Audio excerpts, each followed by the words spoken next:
Hey guys, I want to share some recent results from Prime Day. So Australia had a 1 week Prime Day last week, whereas in the US it's two. Amazon Australia is really pushing their tier one events. So even the Black Friday, Cyber Monday is going to be 2 weeks, where in the US it's only 4 days. So Australia's got a real push at the moment. I just want to share with you some of the results over a Prime week, just for one client. So they did. This is just PPC. They did just under $200,000 in PPC sales for a spend of 16 ACOS, 8.24%.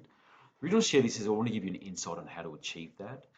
And remember, ACOS is not the main factor, it's actually TACOs, which is your total advertising cost of sales. That's a real key metric.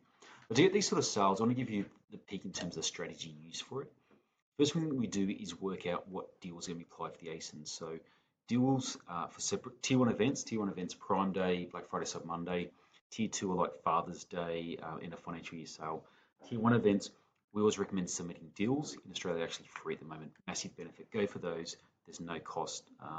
In the US, there's always a cost for those. If you can't get a deal because Amazon chooses it, use a coupon code.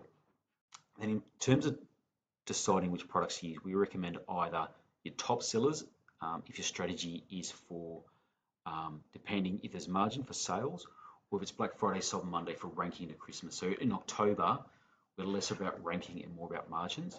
Black Friday, Cyber Monday, closer to the big sales period, we go more for ranking. So you're less concerned about your margin. The other one is if you have any products that have excess inventory, that's the other one we suggest. So then in terms of PPC, there's a few things you want to do. The first one is we don't normally do this, but we do an awareness campaign to build up the brand. So that just gets people seeing your product. We run it for a week beforehand, and then during the 7 days, we do a targeting. So you retarget all those people. We don't do much of it, maybe 5% of the whole budget is on awareness and then retargeting. The awareness, you're probably only getting sales on it. The retargeting performs really well. So that's one thing we do.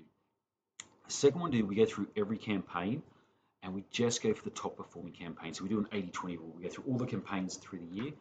What are the 20% that bring 80% of sales? The reason being you want to be really specific with your ad spend. You don't want to have a lot of campaigns taking up spend during these periods. You want the spend going specific to the top campaigns.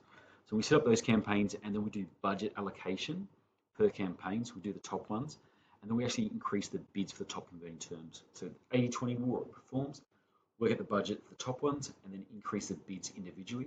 Then we also put in rules as well. So then you can actually automatically start increasing your budgets, but we monitor it at least on an hourly basis. We have some rules. So even though the PPC is delayed, whenever it's under our target for ACOS for that period, then we keep extending the budget as we go.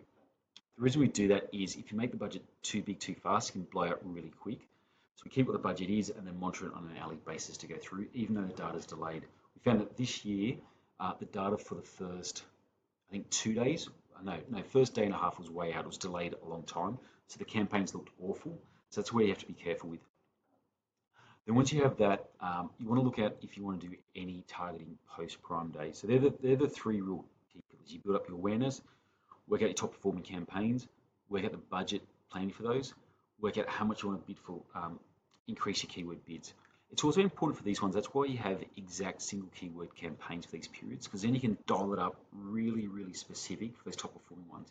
If you have multiple keyword campaigns going to these periods, you get impression suppression or you don't get the spend on the keywords you want. So it's really important to have the right keyword structure leading up to these tier one events.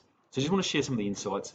That's probably half the strategy. The other half we can't go into because it actually gives away some of the proprietary work. But if you do that as your foundation, really important. One really important feedback is making sure your campaign structure is set up right. The top converting selling campaigns must be single keyword exact campaigns. The reason being for these big tier one events, it means you can really, really dial it in tightly on those ones. Guys, Cyber Monday, Black Friday is coming up. If you're in Australia, it's only 3 weeks away. If in the US, as normal at the end of November. Start preparing now, get your images, get your graphics, get your deals. The deals are too late, but get your coupons ready as well and start putting your PPC strategy together. You need it sort of dialed in about a week beforehand so you can start implementing it as soon as you hit the tier one events. And you don't start new campaigns just for the events. These campaigns need a long track record, so you can really dial them in once a day hits. Guys, hope that helps. If you have any questions about Amazon, how we can help, drop us a DM. Love to help you guys.